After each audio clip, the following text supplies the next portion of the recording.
Channel. तो आज हम कलरव कक्षा 5 पाठ 10 चेतक की वीरता करेंगे। सबसे पहले हम इसका वाचन कर लेते हैं। रण बीच चौकड़ी भर भर कर चेतक बन गया निराला था। राणा प्रताप के घोड़े से पड़ गया हवा का पाला था। गिरता न कभी चेतक तन पर, राणा प्रताप का कोड़ा था। वह दौड़ रहा अरी मस्तक पर, यह आसमान पर घोड़ा था। जो तनिक हवा से बाग हिली, लेकर सवार उड़ जाता था। राणा की पुतली फिरी नहीं, तब तक चेतक मुड़ जाता था। कौशल दिखलाया चालों में, उड़ गया भयानक भालों में। निर्भीक गया वह ढालों में, सरपत दौड़ा करवालों में। है यही रहा अब यहाँ नहीं, वह वहीं रहा है वहाँ नहीं। थी जगह ना कोई जहाँ नहीं, किस आरी मस्तक पर कहाँ नहीं। बढ़ते नद सा वह लहर गया, वह गया गया फिर ठहर गया। विकराल व्रज में बादल सा अरी की सेना पर गहर गया। भाला गिर गया गिरा निशंभ, है टापों से खन गया अंग। बैरी समाज रह गया दंग, घोड़े का ऐसा देख रंग। ये लिखी गई है श्याम नारायण पांडे के द्वारा। ये हम इसे समझते हैं। रण बीच चौकड़ी भर भर कर चेतक बन गया निराला था। राणा प्रताप के घोड़े से पड़ गया हवा का पाला था।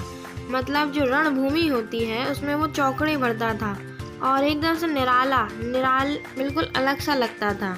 और राणा प्रताप का घोड़ा हवा से बातें कर रहा हो ऐसा लगता था।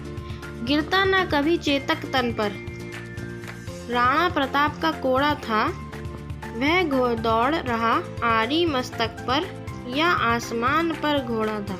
मतलब कि उसके तन पर, घोड़े के तन पर उन्होंने कभी भी एक कोड़ा नहीं मारा, क्योंकि उसे सारी बातें अपने आप पता चल जाती थी कि किधर क्या करना है।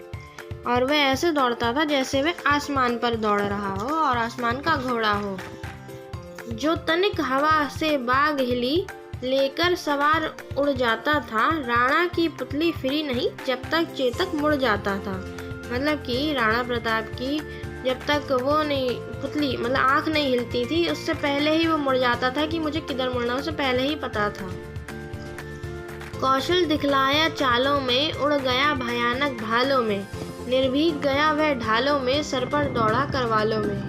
इसका मतलब कि उसने निपुणता दिखाई अपनी चालों में। वो इतना निपुण था अपनी चाल में कि उसका कुछ पता ही नहीं चलता था। सबसे निपुण वो अपनी चाल में था और वह भालों के बीच में ऐसे चलता था जैसे वो उड़ रहा हो।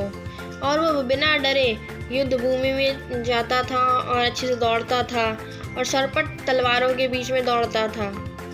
है यही रहा अब यहाँ नहीं, वह वहीं रहा है वहाँ नहीं। थी जगह ना कोई जहाँ नहीं, किसी अरी मस्तक पर कहाँ नहीं। मतलब कि उसको देख के ऐसे लगता है कि अभी तो यहीं था, अरे फिर यहाँ नहीं, अरे वो वहाँ था वहाँ नहीं। और ऐसा लगता है कि वो उड़ रहा हो या हवा से बातें कर रहा हो या फिर एक जादू की तरह। अभी तो यहाँ देखा था, अरे यहाँ नहीं है, वो कहीं और है, ऐसा लगता है। और ऐसी कोई जगह नहीं जहाँ पे वो जहाँ गया नहीं। और वो बिल्कुल ऐसे दौड़ता था, बिल्कुल हवा की तरह। बढ़ते नद सा वह लहर गया, वह गया गया फिर ठहर गया। विकराल वज्र में बादल सा अरी के सेना पर गहर गया। वह बिल्कुल ऐसे बढ़ता जा रहा है जैसे नदी की तरह और ऐसे लहर रहा है बिल्कुल नदी की तरह। फिर वो चलता रहा एकदम से रुक जा रहा है। और उसने एक ऐसे विकराल भयंकर रूप रख लिया है, कठोर रूप रख लिया है अपने दुश्मनों की सेना के लिए, उन पे ऊपर एक कहर बन के बरसने के लिए। भाला गिर गया गिरा निशंग, है टापों से खन गया अंग। बैरी समाज रह गया दंग, घोड़े का ऐसा देख रंग। भाला गिर गया है, तरकश गिर गई है उसकी टापों की, उसकी धुन, पैरों की जो टापों की धुन से। और जो बैरी समाज है मतलब जो दुश्मन समाज है, वह उसका जो ये करिश्मा है, उसकी चाल देख के वह दंग रह गया है। अब आइए कवि के बारे में जानते हैं। वीर रस के सुविख्यात कवि श्याम नारायण पांडे का जन्म सन 1907 से 1991 तक जनपद मऊ उत्तर प्रदेश में हुआ था। श्याम नारायण पांडे जी ने 4 उत्कृष्ट महाकाव्य रचे, जिनमें हल्दी घाटी और जौहर विशेष चर्चित हुए हैं। आइए अब इसके शब्द अर्थ करते हैं। रण युद्ध, चौकड़ी चौपायों की दौड़, तनिक थोड़ा सा या थोड़ी सी, निर्भीक मतलब निडर, नद मतलब बड़ी नदी, वज्र में मतलब बहुत कठोर, हेय मतलब घोड़ा, गहर मतलब सहसा आ पहुंचाना, अरिमस्तक मतलब शत्रु का सिर, निराला अनोखा, कौशल निपुणता, करवाल मतलब तलवार, विकराल मतलब भयंकर, निशंग मतलब तरकश, बैरी मतलब दुश्मन। मैंने आज इसका वाचन कर लिया है, इसका अर्थ समझ लिया है और हम इसकी नेक्स्ट वीडियो में इसके एक्सरसाइजेज और प्रश्नोत्तर करेंगे। अगर आपको वीडियो अच्छी लगी तो लाइक करिए, सब्सक्राइब करिए मेरे चैनल को। Thank you for watching.